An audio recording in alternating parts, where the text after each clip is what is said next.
بالأزمة كنت أشتغل محاسب بشركة سمحة للألبسة. بشتغل بارات، بشتغل بأوتيلات، وأجت الحرب وصدق بدك تتأقلم مع وضع الحرب، بدك تشتغل بصح الله يعني.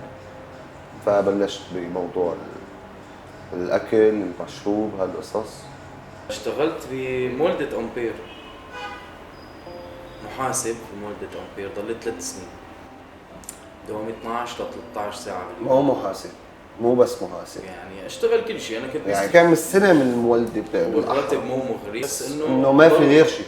بالضرورة ما بقدر أعمل غير شيء. الحرب عملت لمسة عن كل العالم، أو ممكن مرض، أو يمكن يكون إنه أنا بقول له دايما إنه نحن ما حدا بيناتنا طبيعي من وراء الحمد لله ما الحرب. تشوهنا أو ما انصبنا إنه نحن أوكي صح ما فينا شيء نفد. جسديا، بس عندنا مشاكل كلياتنا.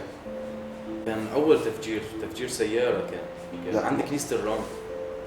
كنت أنا وأمي لحالنا في البيت، أختي كانت في المدرسة، بعدها رحت جبت من آخر الميدان. معي إذن وسطى هلا لسبب شيء نضحك يعني، خلص شيء مرق، خلص ما بحس فيه هلا يعني. كلياتنا عندنا مشاكل صار من وراء الحرب اللي ما فقد حدا فقد رفيق، بحس بالغربة وهو بقلب بلده. أهلك بعاد عنك، أنت لحالك، أهلك معك بس ما عم تحسن تساعدهم، يعني مشاكلك موجودة معك. حتى أنا تركت بيتي يعني اللي كنت قاعد فيه، لأنه نحن كان بيتنا بالنيات الحميدية بالأحرى تقول، فنزحنا منه لأنه صار خط اشتباك. بعدين أنا سافرت للصراحة يعني، لأنه ما بقى في عندي شغل هون، وشفت إنه الحياة كتير صعبة وما بدي أكون عبء على أهلي بالحرب، فقررت إني أسافر. بعدين رجعت لهون وسافروا أهلي وتميت أنا لحالي. فكرنا أنا وجوزيف مشروع جديد اللي هو كل شيء بتعلق بالقهوة من مشروبات ومع شوية حلويات، كريب ووافل، فondون، براونيز، يعني كل شيء نحسن فينا نعمله نحن. عملنا دراسة كاملة على المشروع وقدمناهم على الهوب سنتر باسمي وباسم جوزيف. جبنا فيه ماكينة للكريب، ماكينة وافل، برادين، وفريزر، خلاطات وخلاط ميكسر. انه هذا المحل مناسب بهالمنطقة، ما في كتير عالم هيك انه بتبيع او بتشتغل انه شيء. ديزرت وقهوة وهالقصص. وردة فعل الناس كانت منيحة يعني، تقبلت هدول الشغلات. في ناس ما ضايقينهم او ما سمعانين عنهم او شيء يعني. حتى في شغلات عنا يعني ما قدرنا ننزلها على صورة لانه بتكلف، بس انه روق.